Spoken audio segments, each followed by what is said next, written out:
Hey, Mr. Hutch here, and we have only 3 chapters left to go in The Boys Who Challenged Hitler. So here we go with Chapter 16, First Hours of Freedom.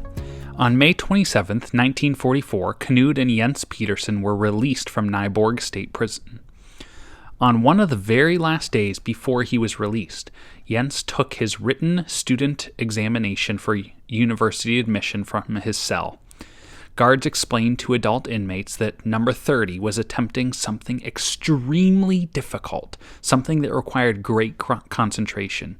As a gesture of respect, the whole section of the prison remained silent during the morning hours as Jens worked. Even the guards refrained from jingling their keys. He got the highest possible score. A Nazi-controlled newspaper complained in print that Jens Petersen should not have had the opportunity to take the test. His chance, said the writer, proved that it was now possible for a saboteur to be a judge in Denmark. Knud and Jens had each served 2 years and a month. Though they were no longer prisoners, 28 and 30, there were huge adjustments ahead for both of them. Here's Knud Petersen speaking. It is difficult to imagine or to describe how long the last days of prison were. The minutes crawled by. Each hour took twice as long as the one before. Finally, the moment came when our names were called. The doors to our cells were pulled open, and we were escorted to the gate where our parents stood to receive us. I think they were shocked by our appearance. My street clothing hung like drapery over my thin frame. My hair was barely long enough to put a comb through. Mother could not hold the tears back. We were walking through the city of Nyborg to the railway station and caught a train to Odense. There, Knud Hedlund, Little Knud, our partner in the RAF club way back at the beginning of our resistance, was waiting with his parents to greet us warmly. They drove us by car, a rare treat in wartime, to a tremendous party in our honor. There were Danish flags on the table and roast duckling on the plates. Best of all were ripe, homegrown garden tomatoes, specimens so rich and abundant that Jens and I, after 2 years of bread and porridge, spent much of our first free night rushing back and forth to a toilet. After toasts in our honor, we stepped outside and took a walk in the moonlight with little Knud. At last, here was our chance to find out what had happened to our brothers in the RAF club. Where was our cousin, Hans Jorn, and Harold Holm? Had they continued to attack the German war machine? Was everyone still alive? Were they free, or had they been captured? It had been nearly 2 years since we had heard from the RAF club. My cousin, Hans Jorn, who, like me, was 18 years of age now, had written to us all the way through our jail stint in Aalborg, exchanging coded war bulletins with Jens. But then we lost contact with him at Nyborg. For some reason, he quit writing altogether. His final message had said simply, "We continue." The 3 of us walked back among the Hedlund family tomato greenhouses, and little Knud unloaded what he knew. The RAF club had expanded while we were in prison, taking on more classmates from the Odense school. They made many strikes, the most powerful of which happened in Näsby on the outskirts of Odense. There, the Germans had taken over an auto plant and retooled it to make mobile homes for their soldiers on the Eastern Front. The factory was an obvious target for the RAF club. They chose the night of the Hans Christian Andersen Nightingale Festival to attack.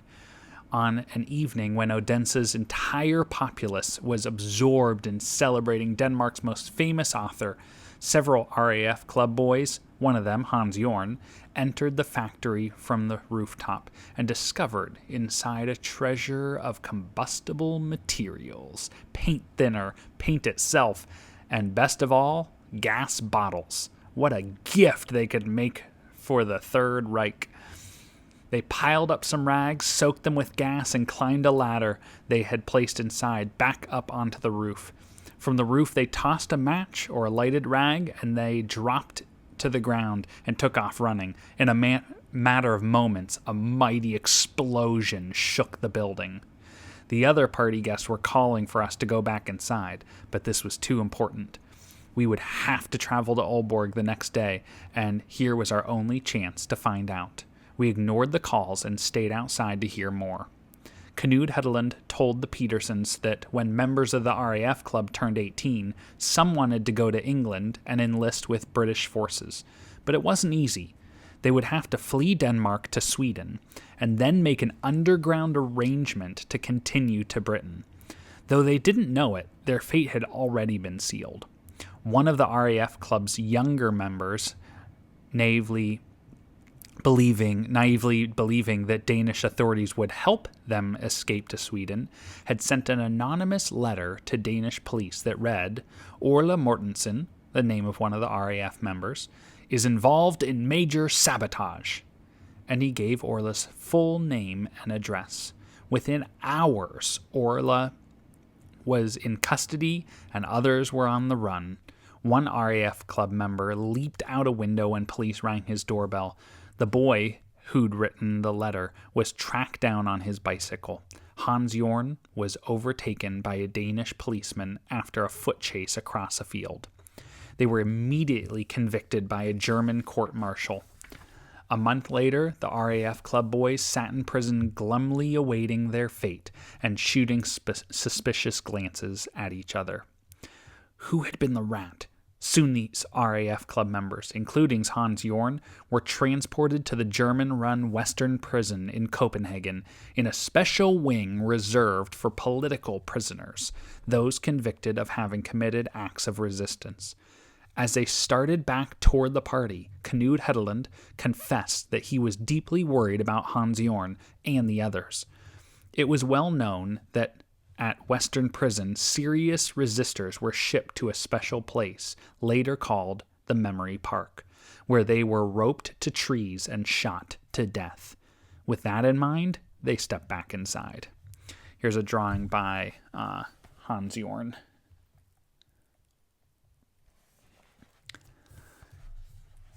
Here's Knud Petersen speaking. We sat back down at the table to listen to more speeches and accept more tributes to our courage.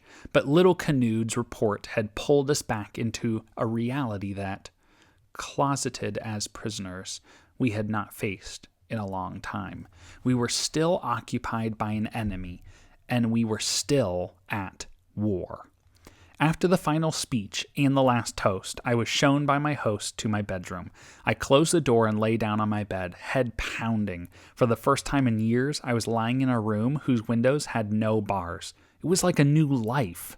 Perhaps the adults who kindly gathered around us that evening to celebrate our release from prison wanted to give us the impression that there was peace in this world. So, for a short while at least, we could taste freedom.